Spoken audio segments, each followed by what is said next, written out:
Welcome to today's edition of Raw Takes with Andrew Hoty. Please like, comment, and subscribe. And if you enjoy the show, make sure to check us out on social media. All social media links are in the description below. I am joined by a special guest, Mystery Man in the house. Hello, Mystery Man. How are you?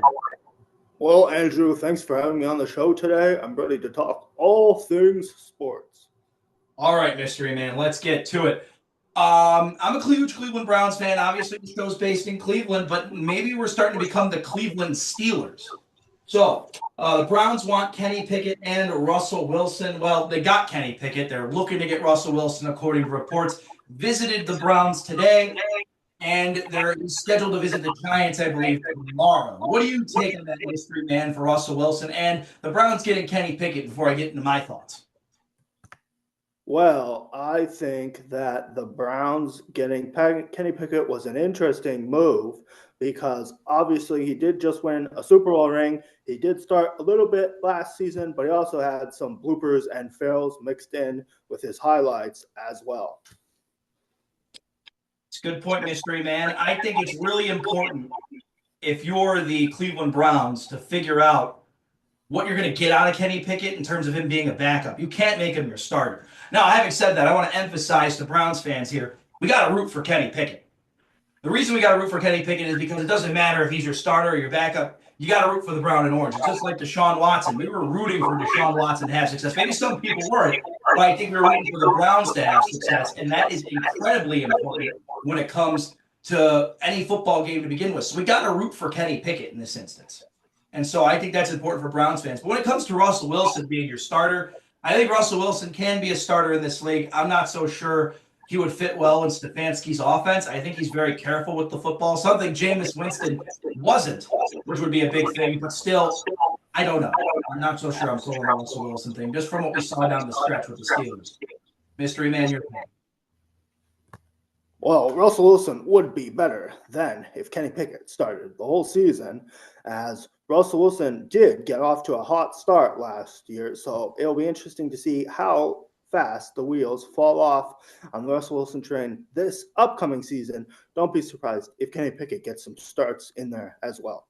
And don't be surprised if Browns were to draft a late round quarterback as well. I wonder who that late round quarterback may be. Would it be someone like a Will Howard? I would be for that. And the reason I'd be for that is because I think when it comes to Will Howard, he's an Ohio State Buckeye, would sell some tickets, and I think he does have a higher ceiling than actually Shedeur Sanders, for example. I do like Cam Ward in this draft, but I don't believe in Shedeur Sanders. Having said that, though, I think those guys need time, and I think Will Howard would need some time. And I think what better way to learn than under a veteran? Obviously, Kenny Pickett's probably not the veteran you want to learn under. He's definitely a backup in this league. Maybe you get a guy like a Kirk Cousins in a trade, although there's some reports that he's definitely not leaving the Falcons, but we're not sure about that yet. Russell Wilson, to me, would be a good veteran quarterback to learn from as well. But you still got to kind of figure out this QB room. Now that DTR is out of the room, are the Browns going to think about contemplating Jameis Winston? Probably not. But they got to go out there and get themselves a starting quarterback, whether that be a Kirk Cousins or Russell Wilson, or you draft a rookie. But I don't think if you draft a rookie, a guy like Kenny Pickett makes any sense because I don't think you're going to learn much from Pickett.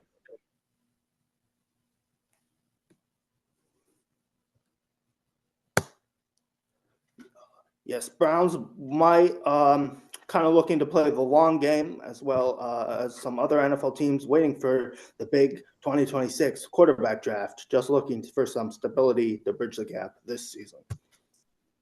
All right, let's move on to DK Metcalf going to the Pittsburgh Steelers.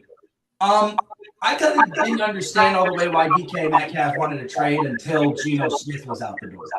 And I think DK Metcalf wanted that trade like right before Geno Smith was out the door. So to me, I was kind of stunned by this. I think it's a good pickup for the Steelers, but I still think quarterback is their big question mark. If they sign Russell Wilson back, that might be a good thing because there's some chemistry between him and DK, and maybe that was a move to keep Russell Wilson in the building. But I'm not so sure. Justin Fields is now a New York Jet, too. So clearly Pittsburgh doesn't see him being the future. The New York Jets do. I think Justin Fields could have a good future. But having said that, the quarterback position is still a big question mark in Pittsburgh, not just Cleveland. And your thoughts, Mr.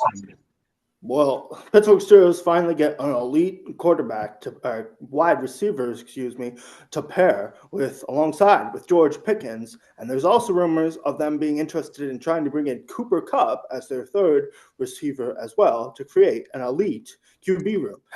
There were rumors that they were linked to quarterback Aaron Rodgers as well, and today they've just signed possible starter slash definite backup Mason Rudolph to their QB room. And basically, like the Browns, they're looking to bridge the gap in collecting multiple 2026 compensatory picks so they can trade up and select a quarterback in the allegedly stacked 2026 NFL draft. At the end of the day, though, I know the 2026 draft, we think is going to be stacked. I'm not so sure it is stacked until we get to that point. So I'm still stuck on that. I'm not so sure I'm ready to buy in that this is as stacked as we may believe until 2026 happens. I think you got to focus on the now. If you're the Pittsburgh Steelers, I feel like you got to go get a veteran. And that could be Russell Wilson. I think if Russell Wilson signs with somebody else, it could be the Browns. I think Steelers are more interested in Aaron Rodgers, and if they don't get Aaron Rodgers, they might just go with Mason Rudolph. Maybe look into potentially signing Jameis Winston as well. Jameis Winston with the Steelers would kind of be concerning because I think Tomlin would still get him on the winning path, but man, those turnovers are something else, and I think they happen at too crucial of times. But I still think the Steelers are in a little bit of a hullabaloo with their quarterback room right now because I don't think they really know what's going on. But you have Mike Tomlin, you're guaranteed to at least go to the playoffs and then lose in round one. Let's move on to the Baltimore Ravens. They signed DeAndre Hopkins. Kind of surprised the Kansas City Chiefs didn't become a big factor at play here. They definitely still need some weapons there, but Baltimore, I guess, can never be short on those. What do you think, Mystery Man? It boosts the Ravens' wide receiver core, which they do have Zay Flowers there, but their depth in that position was a little lacking, and this definitely helps boost their combo of running, but now they can add some more passing in as well. I think it's a decent veteran for Baltimore to have to boost their QB room, their wide receiver room as well. I think their QB room as it is pretty solid right now.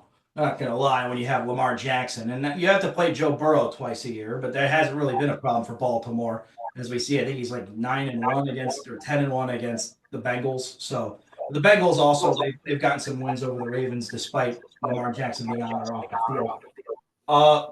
I like the Rams signing Davante Adams. I think them moving off of Cooper Kupp was kind of interesting, but at the same time, I get bringing in Davante Adams, and I think him and Matthew Stafford could be a good pick. I think it's clear the Rams are trying to win another Super Bowl within the next couple of years, and they have the window to do so. And they have good draft capital again with a quarterback who's probably going to go down as an all-time great, and Matt Stafford. They go and play for another Super Bowl title here. I think it's very possible they could end up being on top once again. What do you think, Mr. Williams? It was a good signing to bring in Davante Adams. Knowing they weren't going to bring Cooper Kupp back. For the Rams, it all comes down to how many people get injured during the course of the season. The Rams have had some injury woes the last couple of years, that's for sure. But I think when they're fully healthy, they're one of the best teams in the NFL. And I think they showed that again this year, especially late in the season. They didn't open the year well, but they closed it very, very sneakily good. And I don't think enough people are talking about that when it comes to LA Rams. The Texans have signed Christian Kirk. Stays within the division. Obviously, he was a productive receiver for the Jacksonville Jaguars. Houston Texans, though, to me, something about them feels a little stale. I'm not so sure I'm ready to say they're going to take the next level in the AFC. And I kind of like Jacksonville to bounce back with a new head coach. But at the same time, Christian Kirk has been a productive receiver on the overall. I just think Jacksonville was in such a weird position this year. So I think the Texans are going to benefit from this in the long run. They got a pretty good weapons class now, I should say. But overall, something about them feels stale. I don't know if it's just me. What do you think, Mr. Well, I think it's definitely wait and see on Jacksonville, as historically they've sucked more times than they've been good. Texans adding a new threat to the wide receiver room is good for C.J. Stroud. It was interesting that they lose a top blocker in Laramie Tunsil when Their offensive line wasn't even that good last year, but they still had some success last year as they beat the Chargers in the playoffs. They did beat the Chargers in the playoffs. Kind of surprising how bad the Chargers ended up being, I'll say that. All right.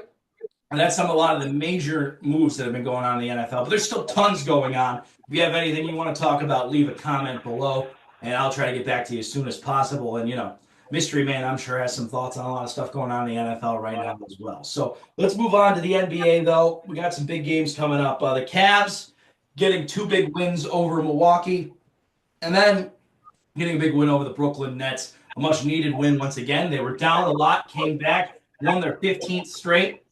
What do you think, Mystery Man? Does the streak continue to 16 in Memphis tonight? Well, I thought it might not continue past Milwaukee, but that was an easier victory than I thought. Max Strus, 17 points in that game, and they also beat the Nets as well, with Darius Garland scoring 30, kind of had to rally a little bit in that game. But I wouldn't be that surprised if they lose to the Grizzlies, because you're going to lose in the NBA at some point. But I think if they beat the Grizzlies, it should be extended past this weekend when they play the Magic on Sunday as well. And when you look at the playoff standings right now, Orlando is the 8th seed, and they're in the play-in tournament. So I wonder if that ends up being your first-round matchup again. I would like it this time around more to win that series in 5 games. But last year, they struggled to win 7 games in that series. Having said that, this is a new era for the Cavs. And I'll say this. I don't know about you, Mystery Man, but that win on Sunday against the Milwaukee Bucks, I think, solidified for me that the Cavs are going to the Eastern Conference Finals. The Milwaukee Bucks have shown no way that they could even defend the Cleveland Cavaliers this year, let alone, I think, beat them in a 7-game series. They struggled in all 4 meetings this season against the Cavs. And when you're one of the top teams in the East, you should probably get at least 1 win against the Cavs. There's no wins to say that for the Milwaukee Bucks.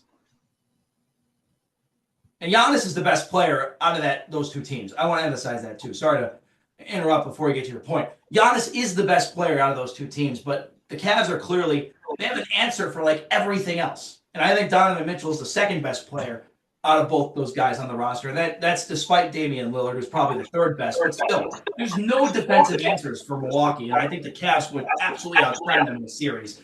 I think that goes maybe 5 or 6 games. What do you think? I think Cavs should be able to beat everyone except the Celtics.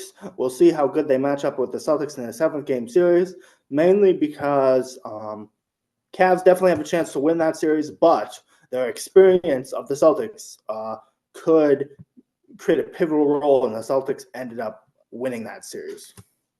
Well, last year the Celtics won in 5 games, but that was also a different Cavs team that wasn't as offensively efficient. And you look at the bench the Cavs had last year, not as nearly as efficient as the bench this year. The Cavs are probably 8 or 9 deep at this point.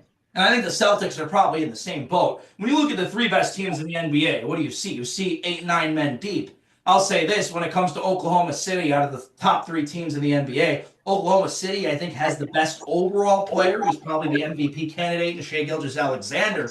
But when you look at what OKC has depth-wise, they're deep. They're 8 or 9 men deep. Even without Chet Holmgren, they were a hot team, and Chet Holmgren is probably going to push them over the bar a little bit here.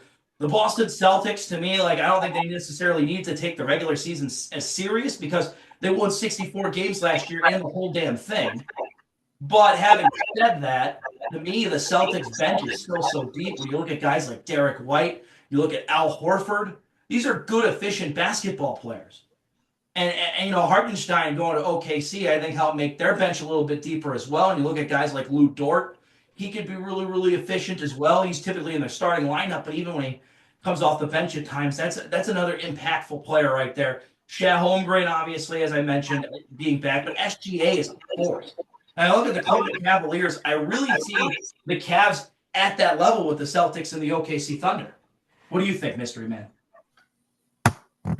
Well, I think they might be better than the Thunder because they have more playoff experience now, and we'll see how good the Thunder actually end up being. I'm mostly concerned with the Celtics just because they're the defending champions and they know how to win. It is yet determined if Cavs know how to win yet. Well, the Cavs are probably going to learn how to win throughout the course of the 2025 NBA playoffs because I think they're going to guaranteed win 2 playoff series. I think they're going to beat Orlando or Miami or Atlanta in round one. Whoever comes out of the play-in as the 8 seed, I think they're going to win that series easily. And I think the Cavs are winning the 1 seed. I think you can agree on this. The Cavs are winning 60 games this year, 60 plus. Would you agree with me on that? Well, it depends how much they rest people at the end, but they pretty much have the 1 seed locked up. So really, ultimately, since they have the 1 seed locked up, that's about all that matters. We'll just see. I agree with you. They probably have the 1 seed locked up, but like, what I mean is, like, you think the Cavs are winning 60 games. At this point, they have to lose 14 games in order to, or 13 games, excuse me, because they have 10 losses to get to 23 losses, which would make them 59 and 23. I don't think they're losing 13 games the rest of the way. I think they're going to win 60 plus. Probably will win 60 then. It'll just be interesting to see how many guys get rest down the stretch. I agree with that. I think it will be interesting to see how many guys they do start to rest. And the other thing, too, and I think this is a big thing going around Cleveland right now when it comes to the Cavs. Right now, they're putting themselves in a lot of tough situations and they're overcoming them. Like they put themselves in a 25-3 hole against the Celtics. That was 4 minutes, though, of basketball. And then the rest of that game, the Celtics were absolutely destroyed at home. The Cavs just crushed them and all their hopes and dreams. Now, that's a regular season game, granted, not a postseason game, but still, that's a terrible situation to put yourself in, and you win by 7. That wasn't a game where you got the game-winning shot and it was an absolute miracle. No, the Cavs came back and they dominated. They dominated that game. It's the same thing with the game against Portland a few weeks ago where they were down like 17-18, no Donovan Mitchell, came back and won that game. Hell, the game against Brooklyn the other night, came back and won that game with no Donovan Mitchell. When they're resting guys, they're finding ways to win, even if it's their best players. Are they doing this kind of on purpose to put themselves in these situations and overcome adversity? What do you think? Well, they shouldn't become too comfortable with, overcoming big leads. Obviously, it's a good skill to have, but in the playoffs, they should just be careful because all the teams are good, and you don't know if there's no guaranteed comebacks in the playoffs. I would agree with you on that. Although the Cavs did come back. I don't know if you remember that game in 2017 where the Cavs were playing the Indiana Pacers and they came back like, what was it, 26, 27 points in game 3, I think, of that series. And they essentially iced the series that night in Indy. But, that was those kind of comebacks are rare in the postseason. You don't see them very often.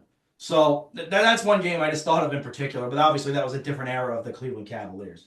Let's move on to Cleveland Guardians, talk some baseball now. Obviously, the Guardians, they're getting warmed up here. They were on Major League Baseball Network the other night with 30 teams in 15 days, and I got to hear a little bit from Tanner Bybee. You got to hear a little bit from Stephen Vogt. Jose Ramirez and Emmanuel Clase did some bits there as well. A lot of the guys who are returning. To me, I feel like pitching-wise, this team is going to be a lot more elite than they were last year. I think Gavin Williams is going to eat innings for you. We already know what the back half of the bullpen could do, led by Clase, the closer. I also think you look at Tanner Bybee, he's a guy that's going to be able to eat innings for you. And Shane Bieber, before he got hurt last year, he was on pace to be a Cy Young candidate, I think. It doesn't mean he's going to come back and be such, but Shane Bieber trusts this organization, and I think it's clear the organization trusts him. And I think he could bounce back significantly this year once he gets back on the hill as long as he's healthy, which I think he will be. Tristan McKenzie is obviously still a question mark. Can he come back and be Tristan McKenzie again? I don't know. Logan Allen, I'm pretty much bought out of. I don't think he's going to be a 5th guy in this rotation, let alone a 4th. I just don't buy into Logan Allen. Shane Bieber's obviously going to need some time. I mean, maybe Means comes in and he does a solid job for you, but he's also coming off some significant surgery. I'm not so sure. I'm sold on Bybee, and I'm pretty sure I'm going to be sold on Williams. And I'm definitely going to be sold on Bieber if he's fully healthy. But I still think you have questions about pitcher 4 and pitcher 5. What do you think, Mystery Man? Well, the Guardians always end up with solid pitching, as their pitching and development coaches are always very good. We'll see how much they can get out of new acquisition Slade Sicilione, as well as potentially calling up some prospects, in their development system as well. They have a good development system. We know they know how to do pitching pretty well for the most part. But now it's a new era. This is Stephen Vogt. And we've seen Stephen Vogt have the bats come to life to a degree, but we haven't really seen the pitching stabilize. We saw the back horses in the bullpen, but we did not see really great starting pitching last year. And I think that's a concern for the Guardians going into 2025 to a degree. I think it could stabilize. To me, I think if this pitching stabilizes, then I'm much more worried about the offense because Jose Ramirez can't be a one-man show. You moved off of Josh Naylor. Josh Naylor did not have a great postseason, but he had a very good regular season. And you got to kind of find a guy in the regular season that's going to be able to hit like Josh Naylor. Is that going to be Carlos Santana on the back half of his career? I doubt it. Is Kyle Manzardo going to take that big next step? I believe he can. But is he going to be Josh Naylor good? I don't think so. I think that's going to take time, but I definitely think he's ready to be the everyday first baseman. If the Guardians think he's ready too, they're a good organization. I think they know what they're doing. But to me too, I look at the Royals right now. They have some guys in that rotation. And when you talk about the bats, Bobby Witt comes to mind, and he's coming back this year. And so to me, I'm worried about the Kansas City Royals to a degree. Detroit, to me, I still feel like they need some more offense somewhere. They got good pitching, but I'm not so sure they got the bats. But, I mean, for me, I really see this as a Jose Ramirez show right now until one of these other guys maybe steps up and bats like Josh Naylor did. I don't know if any of them are going to be able to do that. And I still think it was a dumb move on the organization because they're competing for a World Series, essentially, again, possibly, if they want to get past the ALCS. I don't know if they're going to be able to do that. Your thoughts, Mr. Mans? Well, I don't think they're really competing for a World Series per se. They would need to spend a lot more money to do that. But they're just hoping that their team can make a decent postseason run and, stay together and be competitive. Of course, you got Jose Ramirez, your star. They're hoping Carlos Santana will be a solid veteran. Obviously, Stephen Kwan is very good. Hoping for a breakout season from Joaquinski Noel. Lane Thomas had a solid end of the season. Hoping a bounce back from Bo Naylor. Kyle Manzardo kind of got hot at the end of the season as well. And they're hoping Rocchio can play about as good as he did in the playoffs as well. Pitching, they're hoping Ben Lively can stay about as good as he was. And that's a name I didn't mention. Good point about Ben Lively. And they brought in Paul Sewald as well. Yeah, good point about Ben Lively there. I think he's a guy that could definitely be an Iron Man for you, but I don't think Ben Lively has the kind of control that guys like Bybee have or guys like Gavin Williams. I think Gavin Williams has the potential to have, per se. But having said that, you could make a good point about Rocchio too. Rocchio, I think, has got a potential to be a great shortstop for the Guardians, and I'm excited to see what he could do. He showed in the postseason that he's got a good swing to him, and I think you're going to see him higher in the lineup this year. All right, to wrap things up here, we got a few more topics that Mystery Man wanted to bring up. We want to talk a little bit about the Cleveland Charge. Cleveland Charge right now, they've been on a little bit of a tear. I know you're a big Cleveland Charge fan yourself. And minor league basketball, a big deal still. You talk about the G League. These are some guys that are up and coming. You look at guys like Imani Bates. He's been talked about so much here in the city. But, he's never really gotten the chance to have to come up to the Cleveland Cavaliers and be a star player. The potential could be there. Who knows? But, the G League is a good developmental league for these guys, and the Charge have been on a tear, especially the last couple of years. Well, the Charge are trying to fight for a playoff spot, and they have back-to-back victories, one in overtime against the Maine Celtics on Saturday, and a win last night in regulation over the Rip City Remix. 120 to 113. Naquan Tomlin had the most points Saturday against Maine Celtics, and Ferran Hunt had the most points against the Rip City Remix last night as well. This weekend they play against the Wisconsin Herd this Friday and the Motor City Cruise on Sunday. Just to go over it again, Saturday they beat Cleveland Charge, beat Maine Celtics 127-123 in overtime for a big win with Naquan Tomlin recording the most points. And last night they beat Rip City Remix 120 to 113. Moving on to a couple of other topics, we do have the Ohio State men's volleyball team in action tonight against a 2-match series against University of Charlotte Queens. Ohio State volleyball had two victories last week against New Jersey Institute of Technology, winning both games 3-0. Then we have some MLS action as well with the Columbus Crew in action. They had a 0-0 loss, draw against Houston last weekend, but they had 2 victories in their previous outings against Chicago Fire and New England Revolution. Columbus Crew 2 play tomorrow night against New York City FC 2. Columbus Crew unfortunately fell 2-1 last week to Orlando City B.